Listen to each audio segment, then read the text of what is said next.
এরা কুমিল্লা চান্দিনার মুসলমান নবীর আশিক পাগলের দল। একটু দিলের কান দিয়া শোনো, তারা সাহাবায়ে কেরামরা কেমন নবীর বড় আশিক, আর আমরা আর তুমিও কেমন নবীর বড় আশিক। ওই নবীর আশিক হইতে পারলি না রে পাগল। আবু জেহেলকে ডাক দেয়া শয়তান বুদ্ধি দিয়া দেয়, তুমি এখন বাড়ির গেটের সামনে গর্ত খনন করো। এই গর্ত খনন করার পর এই গর্তের উপরে একটা পাতলা আবরণ দিবা, আর নবী মুহাম্মাদের কাছে খবর ছড়ায় দিবা, ও আব্দুল্লাহর বলা নবী মুহাম্মদ, তোমার চাচা আবু জেহেল বড় অসুস্থ, তোমার চাচা আবু জেহেল বড় মারাত্মক অসুস্থ। তোমার অসুস্থর সংবাদ পাওয়ার পর আবু জেহেল তোমার সংবাদ শোনার পর নবী মুহাম্মদ যখন আপনার বাড়িতে ঢুকবে, আপনার বাড়ির গেটের সামনে গর্ত খনন করছেন, এই গর্তর উপরে পাতলা আবরণ দিয়া রাখলেন। এখানে নবী মুহাম্মদ এসে পা দিবে আর এই গর্তর মধ্যে পড়বে, আর আপনার চতুর্দিকে যে লোক সেট করে রাখলেন, এই লোকগুলা চাপা মাটি দিয়ে নবী মুহাম্মদকে হত্যা করে দিবে। এরে নবীর উম্মতের দল, এরে কুমিল্লা চান্দিনার মুসলমান নবীর আশিক, আমার নবীকে মারার জন্য, হত্যা করার জন্য আবু জেহেল নবী মুহাম্মদের কাছে গিয়া খবর ছড়ায় দেয়, পয়গম্বর আপনার চাচা আবু জেহেল বড় অসুস্থ। নবী আবু জেহেলকে দেখার জন্য বাড়ির দিকে রওনা। যেই মাত্র বাড়ির গেটের মধ্যে ঢুকবে ভাব, তাৎক্ষণিক আল্লাহ পাক জিবরাইলকে পাঠায় দে, বলে ওরে জিবরাইল, আমার বন্ধু নবী মুহাম্মদকে বলিয়া দাও আবু জেহেল অসুস্থ না, আবু জেহেল আপনাকে হত্যা করার জন্য ফন্দি তৈরি করছে। নবী আপনি খবরদার আবু জেহেলের বাড়ির মধ্যে ঢুকবেন না। জিবরাইলের কথা শোনার পর নবী মুহাম্মদ বেরে খায়া চলে আসলেন, আবু জেহেলের কানে নিউ চড়া দিলেন, ওরে নেতা শুনিয়া রাখো, যেই নবী মুহাম্মদকে হত্যা করার জন্য বাড়ির সামনে গর্ত খনন করছো, ওই নবী মুহাম্মদ বাড়ির মধ্যে ঢুকে না, বাড়ির মধ্যে না ঢুকিয়া ফিরিয়া চলিয়া যায়। আবু জেহেল কা ধর, আবু জেহেল কা ধরো, নবী মুহাম্মদকে ধরো, ধরো পায়া যে আবু জেহেল একটা দৌড় দিছে রে। এই দৌড় দেওয়ার কারণে নবী মুহাম্মদকে হত্যা করার জন্য যে গর্ত খনন করছে, এই গর্তের মধ্যে আবু জেহেল নিজে গিয়া পড়ছে। চিৎকার মেরে একবার বলা যাবে নি আল্লাহু আকবার। আবু জেহেল গর্তের মধ্যে পড়ে গেল, চতুর্দিকে লোক সেট করে রাখলেন আবু জেহেলকে উঠানোর জন্য, কিন্তু নবী যেই নবীকে হত্যা করতে চায়, চতুর্দিকে লোক সেট করে রাখলেন, ওই লোকগুলা আবু জেহেলকে টানে গর্ত থেকে উঠাইতে পারে না। আবু জেহেল ডাকতে বলে, কারণ কি রে? আমি নবী মুহাম্মদকে হত্যা করার জন্য যেই পরিমাণের গর্ত খনন করলাম, এখন দেখি ওই গর্ত থেকে 3 গুণ গর্ত বেশি হয়ে গেল। আবু জেহেলকে গর্ত থেকে উঠাতে চায়, কেউ যখন গর্ত থেকে উঠাইতে পারে না রে পাগল, তখন আবু জেহেলকে একবার ডাক দেয়া বলে, এরে তোমরা যদি আমাকে গর্ত থেকে উঠাতে চাও তোমরা আমাকে কেউ তুলতে পারবা না, কারণ আমি যেই নবী মুহাম্মদকে হত্যা করার জন্য গর্ত খনন করলাম এই গর্ত থেকে 3 গুণ গর্ত বেশি হয়ে গেল। আমাকে যদি গর্ত থেকে উঠাইতে চাও আব্দুল্লাহর বলা নবী মুহাম্মদকে ডাকো। আব্দুল্লাহর বলা নবী মুহাম্মদ যদি এখানে না হাজির হয় তোমরা কেন দুনিয়ার সব মানুষ লেগেও গর্ত থেকে উঠাইতে পারবে না। নবীজিকে ডেকে হাজির করা হয়, নবীজি গর্ত থেকে তুলবে কি তুলবে না? এরে কুমিল্লা দাউদকান্দের কুমিল্লা চান্দিনার মুসলমান যুবক, যেই নবীজির উপরে কোরআন নাজিল করেছেন আমার আল্লাহ, আপনারা বুঝে থাকলে বলেন এই কোরআনের দাম আছে না নাই? আরো জোরে বলেন। এই মাদ্রাসাতে কোরআন পড়ানো হয় রে পাগল।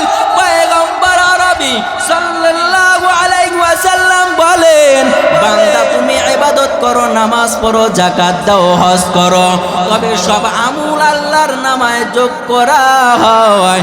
তবে বান্দা তুমি যদি মাদ্রাসায় 5টা মিনিট সময় দিতে পারো, তুমি যেখানে কোরআন পড়া এখানে তুমি 10টা মিনিট সময় করে দিতে পারো, কাল কিয়ামতের ময়দানে আল্লাহ যখন বিচার শুরু করবে, যখন আমাদের নেকি আর বদিগুনা যোগ করা হবে, আমাদের আমুলনামা যখন কোনো নেক থাকবে না, ওই সময় আল্লাহ ফেরেশতাদের ডাক দেয়া বলবে, ফেরেশতা আমার এই বান্দার আমুলনামা নাই।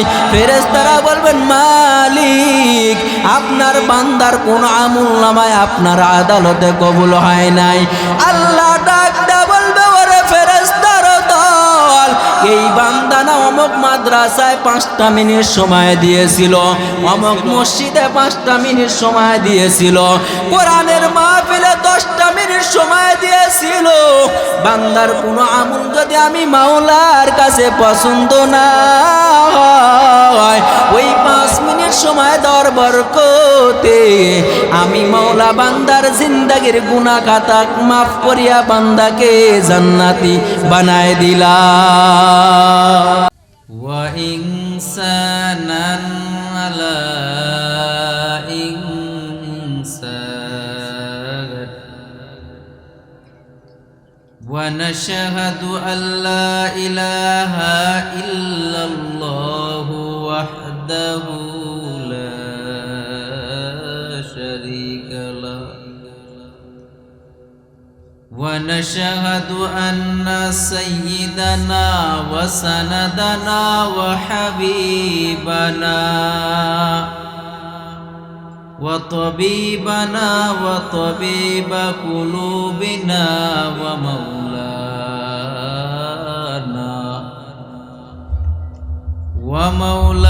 ومولانا محمدا عبده ورسوله الذي أرسله الله تعالى بالحق بشيرا ونذيرا وداعيا إلى الله بإذنه وسراجا منيرا. أما بعد فأعوذ بالله من الشيطان الرجيم.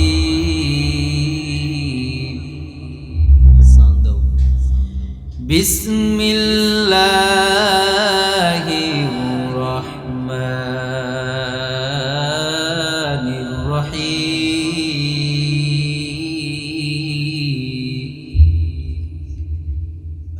يا أيها الذين آمنوا ادخلوا في السلم كافة ولا تتبعوا خطوات الشيطان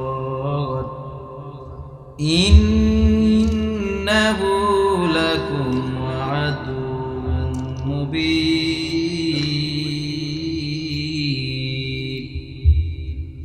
وقال تعالى يا أيها الذين آمنوا كلوا من طيبات ما رزقناكم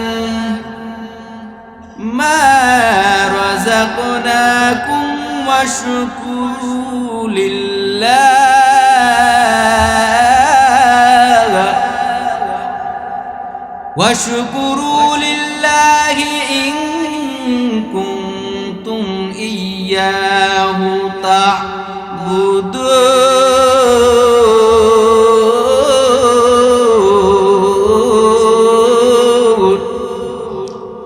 وقد قال رسول الله صلى الله عليه وآله وسلم إن الله طيب لا يقبل إلا طيبا أو كما قال النبي عليه وآله وسلم من أحب سنتي فقد أحبني ومن أحبني كان معي في الجنة أو كما قال النبي عليه وآله وسلم. درود إبراهيم بري اللهم صل على محمد وعلى آل محمد كما صليت على إبراهيم وعلى آل إبراهيم إنك حميد مجيد. اللهم بارك على محمد وعلى آل محمد كما باركت على إبراهيم وعلى آل إبراهيم إنك حميد مجيد. اللهم بارك على محمد وعلى آل محمد كما باركت على إبراهيم وعلى آل إبراهيم إنك حميد مجيد. بلغ العلا بكماله كشف الدجى بجماله حسنت جميع خصاله صلوا عليه وآله لا إله توحيدك أمان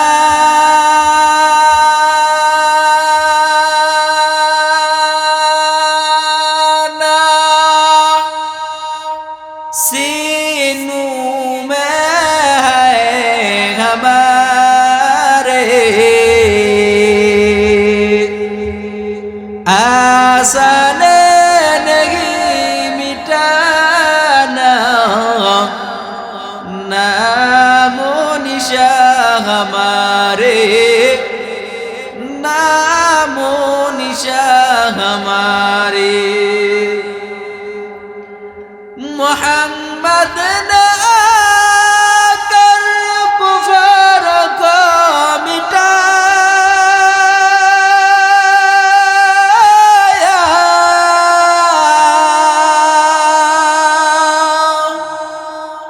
कुफर को मिटाकर सदाकत को बताया कुफर को मिटाकर सदाकत को बताया ला इलाहा ला इलाहा ला इलाहा इल्लल्लाहु রাসূলুল্লাহ। সুবহানাকা লা ইলমা লানা ইল্লা মা আল্লামতানা ইন্নাকা আনতাল আলিমুল হাকীম। ونحن على ذلك من الشاهدين والشاكرين والحمد لله رب العالمين.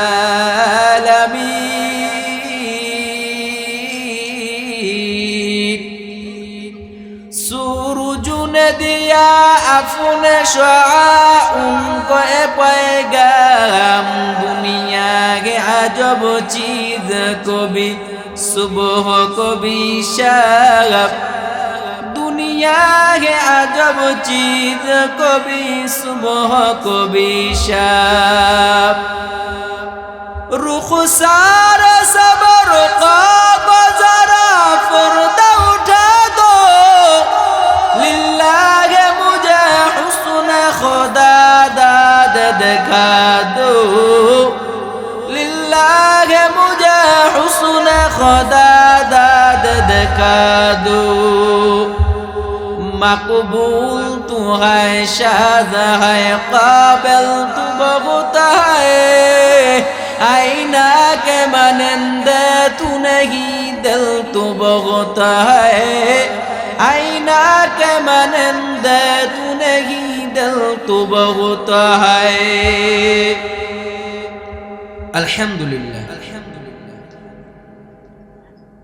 কাশির খোলা, কাশারি খোলা ইসলামী হাফেজিয়া মাদ্রাসা ইসলামী মহাসম্মিলনের সম্মানিত সভাপতি, মাগরিব পর থেকে নিয়ে যে সমস্ত উলামায়ে কেরাম কোরআন সুন্নাহ সঠিক তথ্য বহুল কথা আপনাদের শুনাইছেন, মাইকের আওয়াজ যতদূর পর্যন্ত যাচ্ছে সবাইকে লক্ষ্য করে অন্তরস্থল থেকে সালাম, আসসালামু আলাইকুম ওয়া রাহমাতুল্লাহি ওয়া বারাকাতুহু।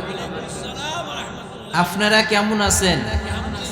আরো জোরে বলেন আলহামদুলিল্লাহ। আলহামদুলিল্লাহ, আপনাদের দর বরকত আমিও ভালো আছি। তবে যে আল্লাহ তাবারক ওয়া তাআলা আপনাকে আমাকে এই জান্নাতের বাগানে কোরআনের মজলিসে বসবার মতন তৌফিক সুযোগ ইনায়াত করেছেন, অন্তরস্থল থেকে বলেন তো আপনারা এখানে বসতে পেরে খুশি না বেজান? আরো জোরে খুশি। বাজান, ওয়াইজিনের ওয়াজ হয় দুইটা জিনিসের উপরে। কয়টা? আরো জোরে বলেন। এক নম্বর হলো মাইক, দুই নম্বর হলো আপনাদের কথার স্পিরিট, পাচন ভঙ্গি। আমি যখন যেইভাবে আপনাদের কথা বলতে বলবো, আপনারা কুমিল্লার চান্দিনার মানুষ, আপনারা আওয়াজ দিয়ে বলেন, কথা বলতে পারবেন। যদিও 12:16 বাজে, অন্য জায়গা মাহফিল শেষ হয়, আমারও আসতে একটু লেট হয়েছে। কেন লেট হয়েছে? মাহফিল কর্তৃপক্ষকে বলেছি, তারপর জ্যামে পড়েছিলাম। তাছাড়া আমি যখন রওনা দিছি, আমি মাগরিবের নামাজ এখানে পড়ার কথা। যাই হোক, আপনাদের আমি যখন যেভাবে কথা বলতে বলবো আপনারা বলবেন তো ইনশাআল্লাহ। তাহলে প্রথমত একটা কথা বলি, এই যে ফাঁকা জায়গাগুলো একটু মেহরবানি করে আগায় আসে, এই ফাঁকা জায়গাগুলো পূরণ করেন। আসেন বাপদেন, উঠে আসেন, অল্প মিনিট, অল্প বেশিক্ষণ না, আসেন এই ফাঁকা জায়গাগুলো একটু পূরণ করেন। আসেন বাপ, আসেন একটু সামনে থেকে আগে আসেন, আগান আগান, খুব তাড়াতাড়ি আগান। আপনাদের দৃষ্টিভঙ্গির পুরো ওয়াজ হবে যতক্ষণ থাকতে পারেন ইনশাআল্লাহ। বসেন। আলহামদুলিল্লাহ। আমি ভূমিকা ছাড়া আলোচনা শুরু করতে চাচ্ছি। কি ছাড়া? আর একটু জোরে বলেন। আপনাদের কথা বলতে হবে, ভূমিকা ছাড়া। কারণ মাদ্রাসার মাহফিল অনেক রাত হয়ে গেছে, এই জন্য ভূমিকা ছাড়া কথা বলার চিন্তা চেতনা অন্তরের মধ্যে নিছি। আওয়াজ দেয়া বলেন তো, কথা বলানোর মালিক কে? আল্লাহ। আল্লাহ যদি তৌফিক না দেয় কথা বলা সম্ভব না। আল্লাহ যদি তৌফিক দেয় তবে আপনাদের সামনে কথা বলতে পারবো। সম্মানিত সুধী, এই জান্নাতের বাগানে আমার হাতে যে কিতাব দেখতেছেন, এই কিতাবের নাম কি? আল কুরআন। এই কিতাব আল্লাহ পাক ফেরেশতার মাধ্যমে, জিবরাইল ফেরেশতার মাধ্যমে নবী মুহাম্মদ সাল্লাল্লাহু আলাইহি ওয়াসাল্লামের কাছে নাজিল করছে। বুঝে থাকতে বলেন তো কথাটা সঠিক বললাম না ভুল বললাম? আল্লাহ পাক বড় বড় ফেরেশতা বানাচ্ছেন চারজন। কয়জন? চারজন। এই চারজনের মধ্যে সর্বপ্রথম আল্লাহ পাক বানাইছেন ইসরাফিল আলাইহিস সালাম। ইসরাফিল আলাইহিস সালামকে বানানোর 500 বছর পর আল্লাহ পাক বানাইছেন মিকাইল আলাইহিস সালামকে।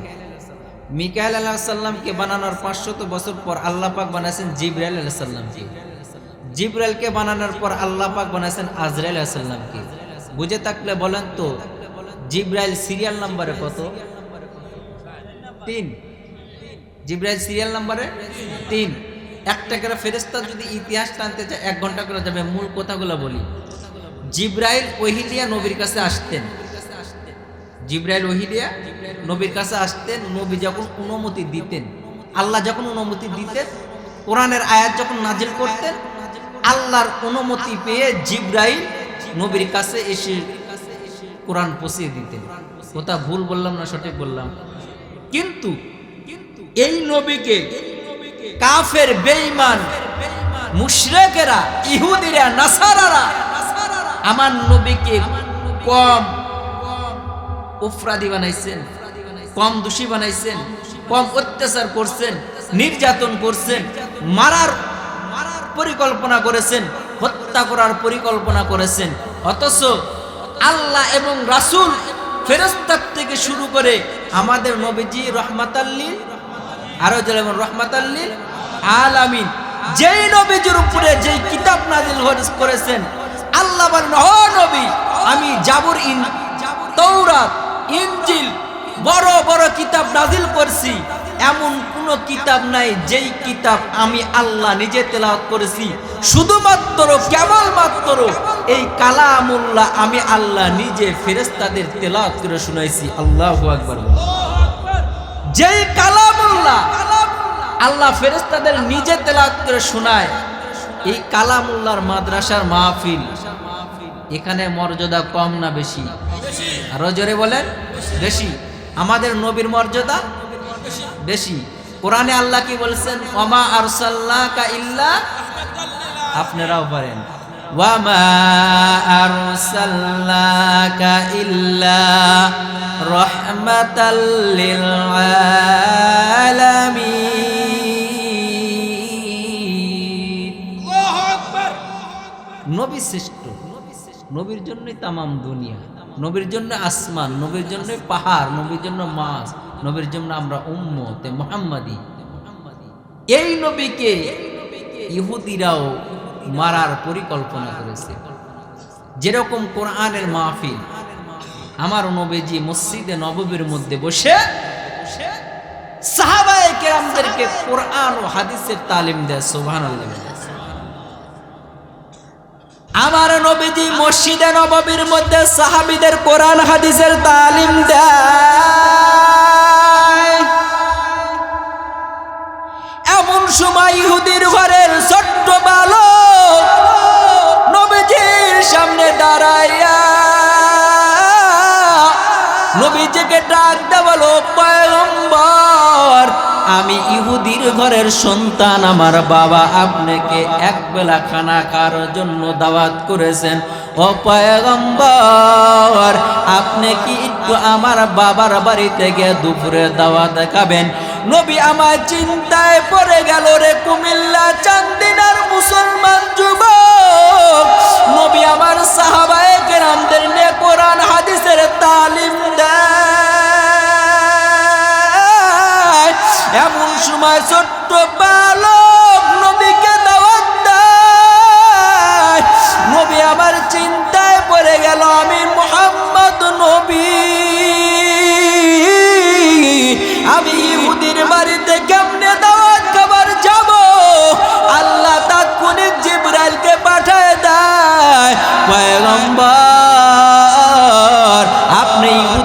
বাড়িতে ছোট্ট বালকের দাওয়াতে যান।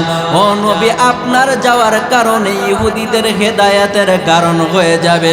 চিৎকার মেরে একবার বলা যাবে নি সুবহানাল্লাহ।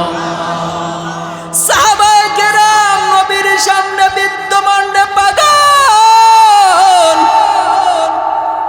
সাহাবায়ে কেরামকে রেখে পয়গম্বর আরবী সাল্লাল্লাহু আলাইহি ওয়াসাল্লাম ছোট্ট বালকের ডাকে ইহুদির বাড়িতে রওনা হয়ে গেলেন। আমার নবী আপনার নবী দয়ার নবী যখন ইহুদির বাড়িতে গিয়া হাজির হলেন, ইহুদি মুসলমান, ইহুদি খ্রিস্টান, নাসারা বেঈমানদেরকে ডেকে ডেকে বলে, মক্কাতুল মুকাররমার মানুষ, তাকায় দেখো মুসলমানদের নবী কত বড় বেহুদা নবী। ছোট্ট একটা মাসুম বাচ্চার দাওয়াতে মুসলমানদের নবী ইহুদির বাড়িতে দাওয়াত খাওয়ার জন্য ভ্যান ভ্যান ভ্যান ভ্যান করিয়া চলে আসলেন। এরে নবীর উম্মতের দল, এরে কুমিল্লা চান্দিনার মুসলমান পাগল, আমার নবী ইহুদির বাড়ি থেকে নবী ফিরে আসলেন। নবী ফিরিয়া যখন রওনা হয়ে গেল মসজিদে নববীর সামনে, আবু বকর, উমর, ওসমান, আলী নবীর চেহারার দিকে তাকায় দেখেন নবীর মুখটা শুকনা দেখা যায়। এরে পদ্মার আড়ালের মাগো, এরে কুমিল্লা চান্দিনার মুসলমান যুবক, একটু দিলের কান দিয়ে শুনো। ওই নাটোর চলন বিল থেকে আপনাদের এই কুমিল্লা চান্দিনার জমিনে চিল্লাবার জন্য আসি নাই রে পাগল। আমার নবী আপনার নবী কেমন দয়ার নবী, আপনার নবীর কেমন মর্যাদা। ওই নবীকে পাওয়ার পর বাবা নবীর আদর্শ মানতে পারলাম না। যেই নবীর জন্য গাছ পাগল, নবীর জন্য মাছ পাগল, নবীর জন্য গর্তের পিপিলিকা পর্যন্ত পাগল, যেই নবীর জন্য সমুদ্রের মাছ পাগল, যেই নবীর জন্য হরিণ পাগল, পশু পাখিরা পাগল। এরে কুমিল্লা চান্দিনার মুসলমান যুবক, ওই নবীর আদর্শর পাগল আমরা হইতে পারলাম না।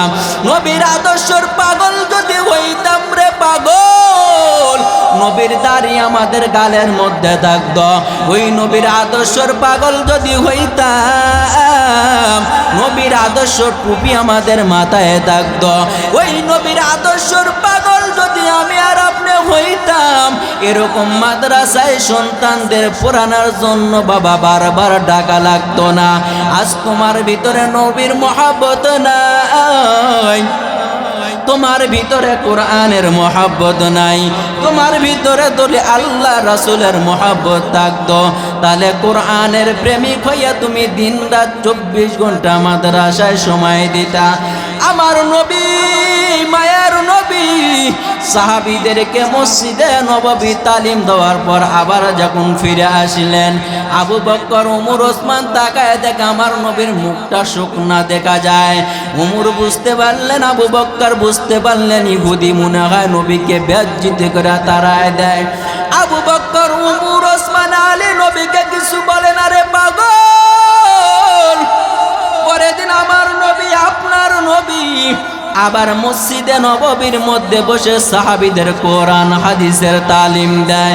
দ্বিতীয় দিন ওই ছোট বাচ্চা আবার এসে ডাক দেয়া বললেন, পয়গম্বর, প্রথম দিন আপনাকে আমার বাবার বাড়ি দাওয়াত করলাম, আপনাকে আমার বাবা বেজ্জতি করে দিয়েছে, মন খারাপ করে ফিরেছেন। নবী আজকে আমার বাবার দাওয়াত গ্রহণ করে নেন। সত্যই আজকে আপনাকে আমার বাবা দাওয়াত খাবে। নবী দ্বিতীয় দিন চিন্তায় পড়ে গেলেন, আজকে দ্বিতীয় দিন আমি ইহুদির বাড়ি যাব কি যাব না। আল্লাহর নবী চিন্তা করতেছেন, আল্লাহ জিবরাইলকে পাঠায় দেয়, ও পয়গম্বর, আপনি ইহুদির বাড়িতে যান। ইহুদির বাড়িতে যাওয়ার কারণ ইহুদির হেদায়েতের কারণ হয়ে যাবে। আমার নবী দ্বিতীয় দিন ছোট বালকের দাওয়াত পর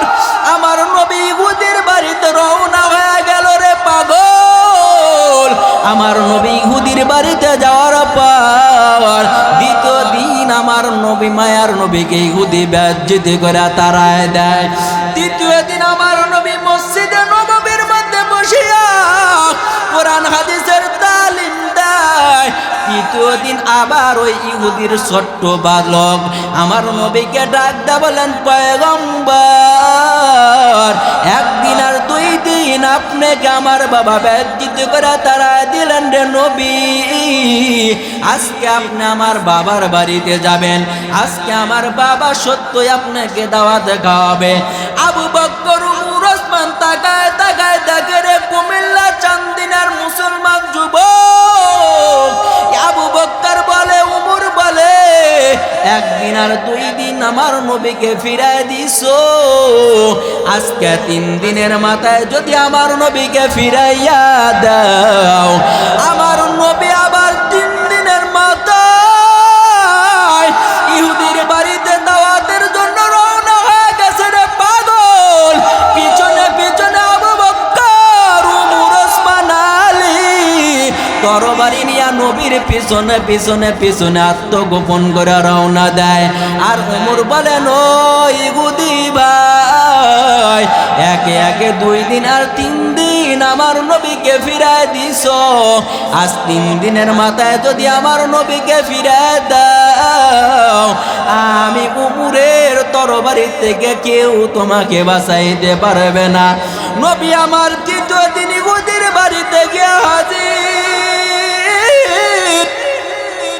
ইহুদি মক্কাতুল মুকাররমা মদিনার মানুষদেরকে ডেকে ডেকে বলে, ওরে মদিনার মানুষ শুনিয়া নে, যেই নবীকে 1 দিন আর 2 দিন অপমান করিয়া দেওয়ার পর 3 দিনের মাথায় যেই নবীজি আমার বাড়িতে দাওয়াত খাওয়ার জন্য আসতে পারে, ছোট বালকের কোথায়? এটা সাধারণ কোন নবী নয়, এটা নবী রাহমাতাল লিল আলামিন। আমি ইহুদি সাক্ষী দিয়া দিলাম। ইহুদি নবীকে ডাকতে বলেন, পয়গম্বর, আপনাকে 2 দিন আমি অপমানিত করে তাড়ায় দিলাম, নবী চিনি নাই, আপনাকে আমি আজকে চিনতে পারলাম, আপনি আমাকে কালেমা পড়ায় দেন, আমি আপনার হাতে হাত রেখে কালেমা পড়তে চাই। এরে নবীর উম্মতের দল, এরে কুমিল্লা চান্দিনার মুসলমান নবীর আশিক, এরে পদ্মার আড়ালের মাগো, এরে যুবক দেলের কান দিয়ে কথা শুনো। ইহুদিরা নবীর প্রেমে পড়িয়া নবীর আশিক হয়ে যায়, এই দাওয়াত দেয়। আমার নবীকে মারার জন্য কাফেররা পরিকল্পনা করে, আমার নবীকে কোনোভাবে হত্যা করতে পারে না। আবু জেহেল আমার নবীকে হত্যা করার জন্য পরিকল্পনা করে, কোনোভাবে আব্দুল্লাহর ছেলে নবী মুহাম্মদ কে কোনোভাবে হত্যা করা যায় না। এমন সময় ইবলিস আমার নবীকে হত্যার পরামর্শ আবু জেহেলের কাছে গিয়ে বলেন, এরে আবু জেহেল, যদি আব্দুল্লাহর বলা নবী মুহাম্মদকে হত্যা করতে চাও, তুমি আবু জেহেলের বুদ্ধি হবে না, আমি দরবেশের বুদ্ধি যদি কাজে লাগাইতে পারো, আমার বুদ্ধি কাজে লাগাইলে তোমরা আব্দুল্লাহর পোলা নবী মুহাম্মদকে হত্যা করতে পারবে। এরে কুমিল্লা চান্দিনার মুসলমান নবীর আশিক পাগলের দল, একটু দিলের কান দিয়া শোনো, তারা সাহাবায়ে কেরামরা কেমন নবীর বড় আশিক, আর আমরা আর তুমিও কেমন নবীর বড় আশিক। ওই নবীর আশিক হইতে পারলি না রে পাগল। আবু জেহেলকে ডাক দেয়া শয়তান বুদ্ধি দিয়া দেয়, তুমি এখন বাড়ির গেটের সামনে গর্ত খনন করো, এই গর্ত খনন করার পর এই গর্তের উপরে একটা পাতলা আবরণ দিবা, আর নবী মুহাম্মাদের কাছে খবর ছড়ায় দিবা, ও আব্দুল্লাহর বলা নবী মুহাম্মদ, তোমার চাচা আবু জেহেল বড় অসুস্থ, তোমার চাচা আবু জেহেল বড় মারাত্মক অসুস্থ। তোমার অসুস্থর সংবাদ পাওয়ার পর আবু জেহেল তোমার সংবাদ শোনার পর নবী মুহাম্মদ যখন আপনার বাড়িতে ঢুকবে, আপনার বাড়ির গেটের সামনে গর্ত খনন করছেন, এই গর্তর উপরে পাতলা আবরণ দিয়া রাখলেন। এখানে নবী মুহাম্মদ এসে পা দিবে আর এই গর্তর মধ্যে পড়বে। আর আপনার চতুর্দিকে যে লোক সেট করে রাখলেন, এই লোকগুলার চাপা মাটি দিয়ে নবী মুহাম্মদকে হত্যা করে দিবে। এরে নবীর উম্মতের দল, এরে কুমিল্লা চান্দিনার মুসলমান নবীর আশিক, আমার নবীকে মারার জন্য, হত্যা করার জন্য আবু জেহেল নবী মুহাম্মদের কাছে গিয়া খবর ছড়ায় দেয়, পয়গম্বর আপনার চাচা আবু জেহেল বড় অসুস্থ। নবী আবু জেহেলকে দেখার জন্য বাড়ির দিকে রওনা। যেই মাত্র বাড়ির গেটের মধ্যে ঢুকবে ভাব, তাৎক্ষণিক আল্লাহ পাক জিবরাইলকে পাঠাইতে বলে, ওরে জিবরাইল, আমার বন্ধু নবী মুহাম্মদকে বলিয়া দাও আবু জেহেল অসুস্থ না, আবু জেহেল আপনাকে হত্যা করার জন্য ফন্দি তৈরি করছে। নবী আপনি খবরদার আবু জেহেলের বাড়ির মধ্যে ঢুকবেন না।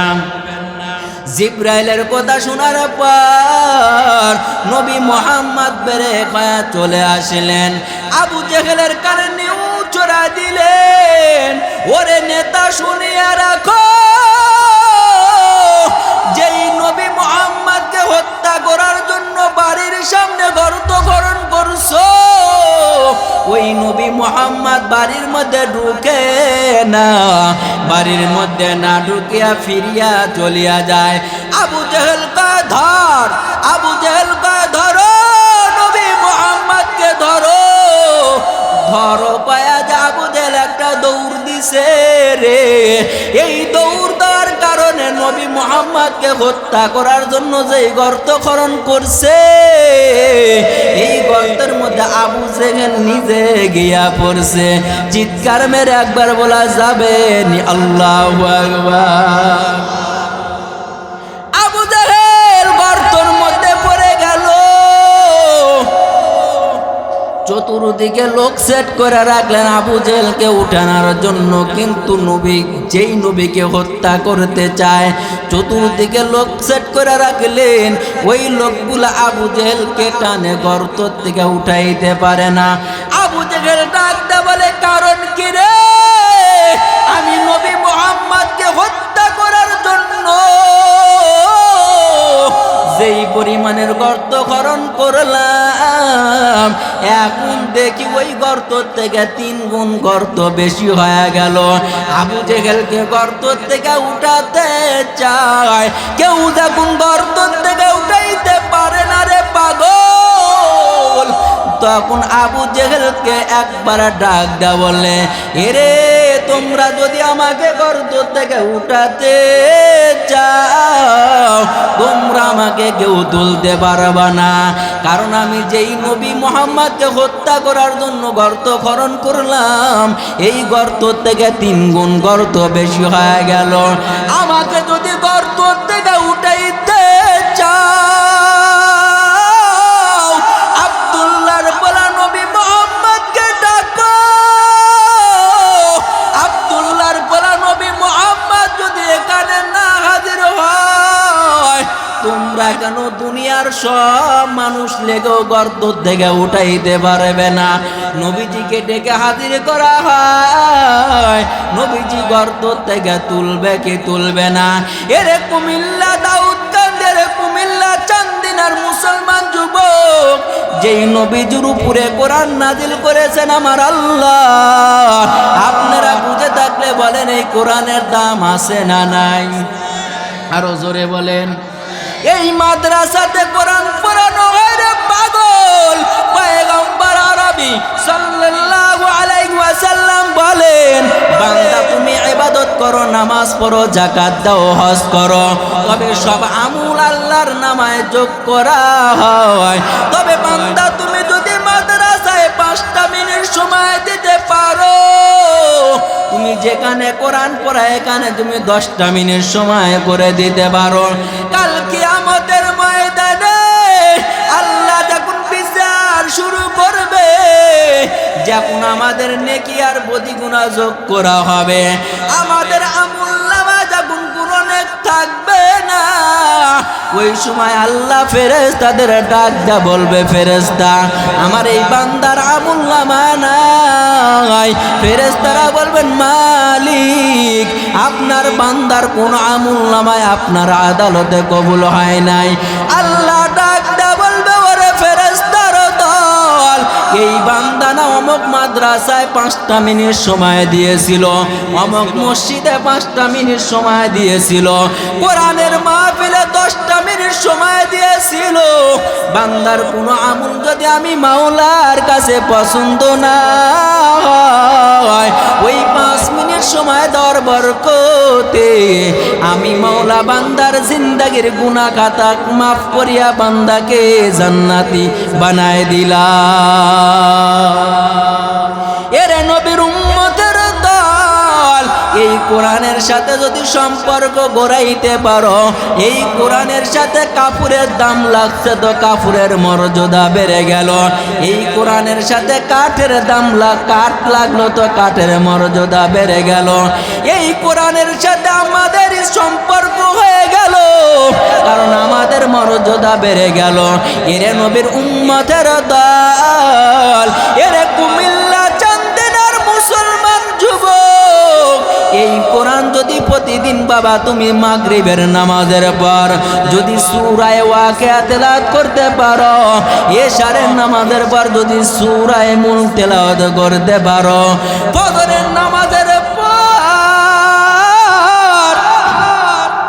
যদি তুমি সূরা ইয়াসিনের তেলাওয়াত করতে পারো, এখানে সমাপ্ত না।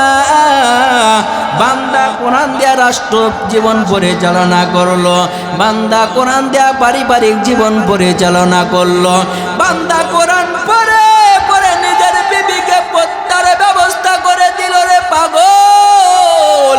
বান্দা কোরআন পড়ে পড়ে পড়ে নিজের ছেলেকে কোরআনওয়ালা বানায় দিল। আপনারা বুঝে থাকলে বলেন, এরে কুমিল্লা চান্দিনার মুসলমান নবীর আশিক, যেই বান্দা এত কোরআন পড়তে পারে, কোরআন পড়ে পড়ে নামাজ পড়লো, কোরআন পড়ে পড়ে বান্দা গুনাহের কাছ থেকে ফিরলো, কোরআন পড়ে পড়ে বান্দা হালালের পথে চললো, কোরআন পড়ে পড়ে বান্দা বাইতুল্লাহ জিয়ারতের জন্য গেল, কোরআন পড়ে পড়ে বান্দা মাদ্রাসায় জায়গা দান করলো, কোরআন পড়ে পড়ে বান্দা মাদ্রাসার ছাত্রের সহযোগিতা করলো, কোরআন পড়ে পড়ে মসজিদের ইমাম সাহেবকে সহযোগিতা করলো, কোরআন পড়ে পড়ে বান্দা রাষ্ট্র জীবন পরিচালনা করলো। এরে কুমিল্লা চান্দিনার মুসলমান যুবক, আপনারা বুঝে থাকলে বলেন, আপনাদের দিলের তামান্না কি? যেই মানুষ কোরআন দিয়ে রাষ্ট্র জীবন পরিচালনা করে, পারিবারিক জীবন পরিচালনা করে, যেই ব্যক্তি কোরআন প্রতিদিন মাগরিবের পরে সারা নামাজ পর ফজর পর কোরআন তেলাওয়াত করে, এই ব্যক্তি মারা গেলে জান্নাতে যাবে না জাহান্নামে যাবে? আরো জোরে বলো। সবার ছেলের তামান্না বান্দা জান্নাতে যাবে, আল্লাহ না করুক রে কুমিল্লা চান্দিনার মুসলমান যুবক, আল্লাহ না করুক আমাদের হাতে যদি জাহান্নামের ঘানকাও লেগে যায়, এমন সময় জাহান্নামী ফেরেশতা আমাদের হাতে জাহান্নামের শিকল লাগায়া বান্দাদেরকে দেখুন জাহান্নামের দিকে টানবে। এমন সময় মাওলা পাকের কোরআন আল্লাহর সামনে দাঁড়াইয়া যাবে, আল্লাহকে ডাকতে বলবে, আল্লাহ এই ব্যক্তিকে আপনি জান্নাত জাহান্নামে দেন, আমি কোরআনের কোনো বাধা নাই, তবে আপনার কাছে একটা দাবি রে মাওলা, এমন কোনো রাত নাই এই ব্যক্তি ফজরের নামাজের পর সূরা ইয়াসিন তেলাওয়াত করে নাই, এমন কোনো রাত নাই এশারের নামাজের পর এই বান্দা সূরা মুলকের তেলাওয়াত করে নাই, এমন কোনো রাত নাই এই বান্দা এশারের মাগরিবের পর সূরা ওয়াকিয়া তেলাওয়াত করে নাই। বান্দা কোরআন পড়ে পড়ে বান্দা গুনাহ থেকে ফিরলো, এমন কোন বদামুলের কারণে বান্দা জাহান্নামে চলে যায়। বান্দা যদি জাহান্নামে যায়, আমি মাওলা তোমার বানানো জান্নাতে যাব না, আমি কোরআন তোমার বানানো জাহান্নামে যাব। আল্লাহ ডাক দিয়া বলবে কুরআন একদিন আর 2 দিন নয়, আমি আল্লাহ দীর্ঘ 23 বছর যাবত নবী মুহাম্মাদের উম্মতের হেদায়েতের জন্য নাজিল করলাম। তুমি কোরআন যেই জাহান্নামের জন্য সুপারিশ করো রে, তুমি কোরআনের সুপারিশ করার কারণে আমি মাওলা তোমাকে অনুমতি দিয়া দিলাম, যা এই বান্দাকে জাহান্নামের খাতা থেকে নাম কাটিয়া বান্দাকে জান্নাতে নিয়ে যা। আল্লাহ আল্লাহ কিয়া মুবারক নাম হায়, আল্লাহ আল্লাহ আশিকু কা কাম হায়, আল্লাহ আল্লাহ নিসে শিরি নিস্ত নাম, শিরে শকর মিকুনাদ জানম তামাম। আল্লাহ আল্লাহ তু মেরা মাবুদ হায়, আল্লাহ আল্লাহ তু মেরা সত্তার হায়। এরে কুমিল্লা চান্দিনার মুসলমান যুবক, বুঝে থাকলে বলো এই কোরআনের দাম আছে না নাই? আরো জোরে বলো আছে। এই কোরআনের দাম যদি মাওলার কাছে থাকে রে পাগল, কোরআনের একটা আয়াতের দাম আমার মাওলার কাছে কম না বেশি? আরো জোরে বলেন। মাইকালা গেল কই সিস্টানে? কোরআনের কেমন দাম একটু বুঝাই। কোরআনের একটা আয়াত বিসমিল্লাহর কেমন মর্যাদা। আমি আর আপনি কোন দেশের মুসলমান বাপ আওয়াজ দিয়ে বলেন তো? আমি কি গোরস্থানে ওয়াজ করি? তাহলে কথা বলেন নাকি আপনারা কুমিল্লা চান্দিনার মানুষ, আমি নাটোর চলন বিলের মানুষ, আমার ভাষা বুঝেন না? বুঝেন? বুঝে থাকলে বলেন তো কোরআনের আয়াতের মর্যাদা কম না বেশি? বেশি। কেমন বেশি? আমি আর আপনি যেমন বাংলাদেশের মুসলমান, তদারেন সময় মক্কাতুল মুকাররমার প্রেসিডেন্ট হযরত উমার গরম মানুষ না ঠান্ডা মানুষ? গরম।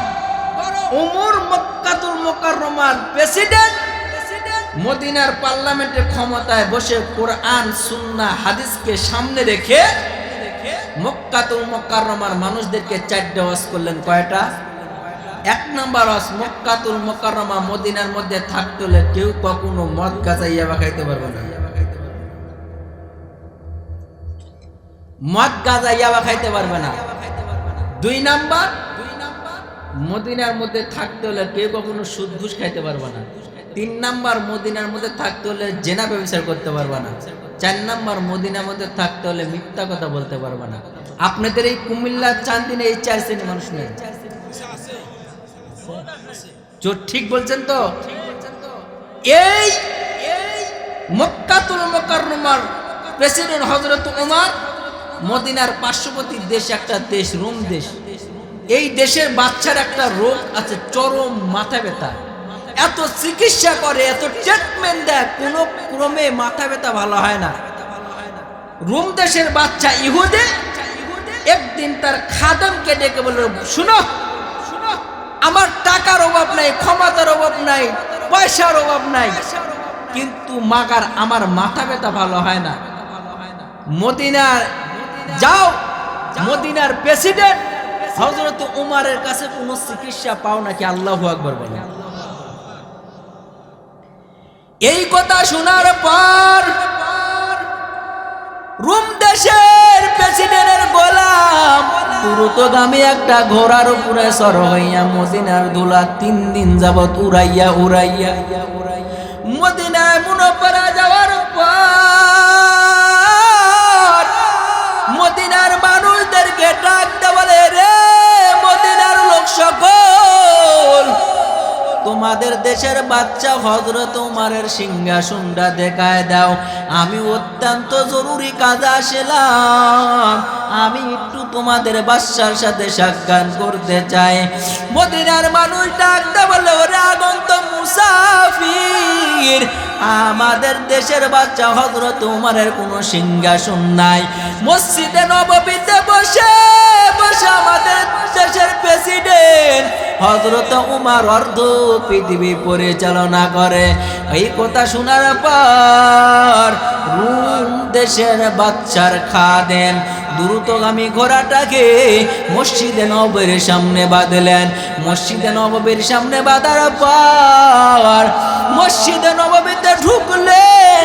তাকায় দেখেন আধ্যাত্মিক জগতের বাদশা হযরত ওমর আল্লাহর বান্দা নামাজের মধ্যে সিজদায় পড়ে মাওলার দরবারে কাঁদে। ওমর নামাজের মধ্যে কাঁদে, ডানে বামে সালাম ফিরাইছে। সালাম ফিরানোর পর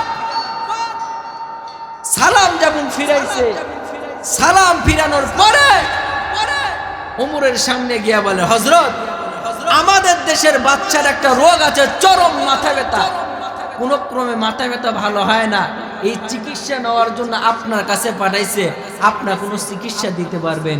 এই কথা শুনে বলে, মাথা ব্যথা। এই কথা বলে মাথার মধ্যে হাত দিয়ে টুপিখানা খুলে যুবকের দিকে ধরছে।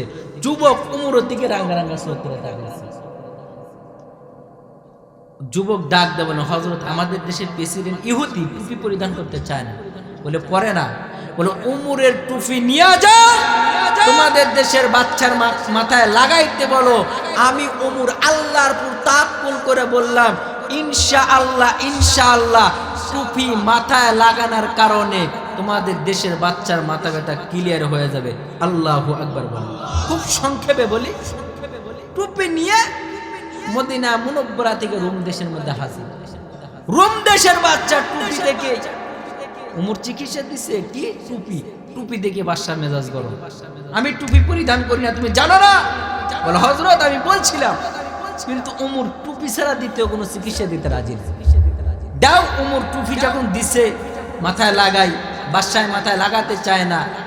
যেই মাত্র কামরার মধ্যে গিয়া টুপি লাগাইছে, ইমাম ফখরুদ্দিন রাজি রহমাতুল্লাহি আলাইহি তাফসীরে কাবীরের মধ্যে লিখছেন, টুপি মাথা লাগানোর সাথে সাথে চোখের মিনিশে মাথা ব্যথা ক্লিয়ার।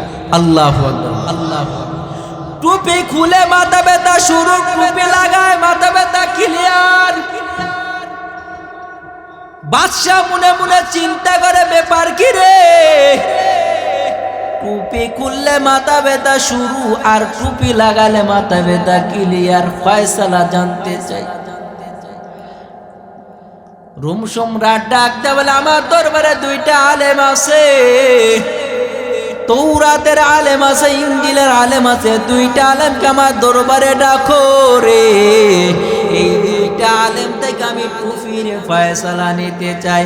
চিৎকার মেরে একবার বলা যাবে নি আল্লাহু আকবার।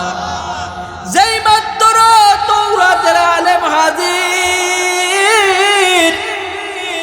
টুপি কানা ধরা ধর পর তৌরাতের আলেম বলে, রাজা মশাই, এই টুপি আপনি পাইলেন কই?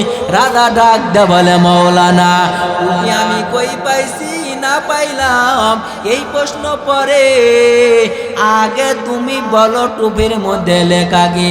তৌরাতের আলেম বলে, টুপির মধ্যে কিছু নাই। রোম সম্রাট ডাক দে বলে, না, এই টুপির মধ্যে কিছু থাকতে হবে। যদি টুপির মধ্যে কিছু না থাকে তাহলে মাথা ব্যথা কখনো ক্লিয়ার হয় না। তৌরাতের আলেম বা টুপির মধ্যে কিছু নাই।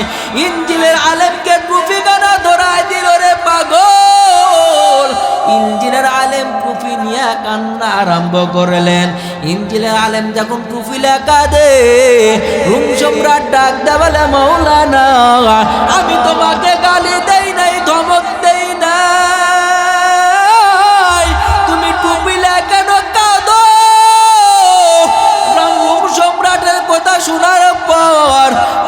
মাওলানা ডাকদা বলে মৌল রাজা বসাই এই টুপির মধ্যে কোরআনের এমন আয়াত লেখা রে মুসলমান যখন কোরআনটাকে স্টাডি করে কালামুল্লাহ পড়তে যায় এই আয়াতের প্রথম আয়াত বিসমিল্লাহ যখন বান্দা তেলাওয়াত করে এই টুপির মধ্যে কোরআনের প্রথম আয়াত বিসমিল্লাহ টুপির মধ্যে লেখা চিৎকার মেরে বলা যাবে নি আল্লাহু আকবার।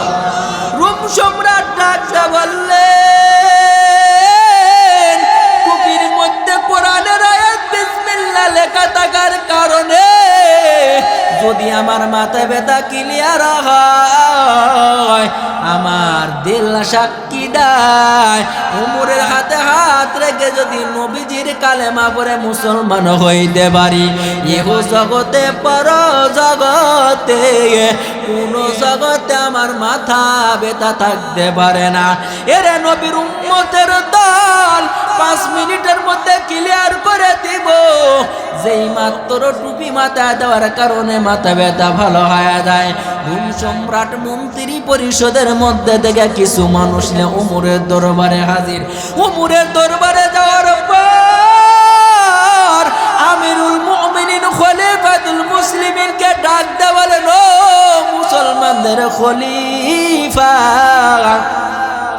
আপনার কাছে আমার একটা খাদেমকে কয়েকদিন আগে চিকিৎসার জন্য পাঠাইছিলাম আপনি চিকিৎসা স্বরূপ একটা টুপি দিয়েছিলেন এই টুপি মাথায় লাগার কারণে আমার মাথা ব্যথা ক্লিয়ার হয়ে গেছে।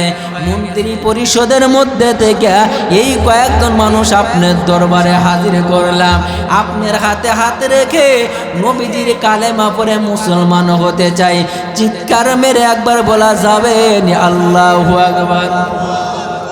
যেই মাত্র কালেমা পড়ে মুসলমান হয়েছে রে কুমিল্লার যুবক আপনারা বুঝে থাকলে বলেন রে কুমিল্লা চান্দিনার নবীর উম্মতের দল পাগল উমরের কালে উমরের টুপি পরে নবীর কালেমা পরে রোম সম্রাটের বাদশা মুসলমান হয়ে গেল।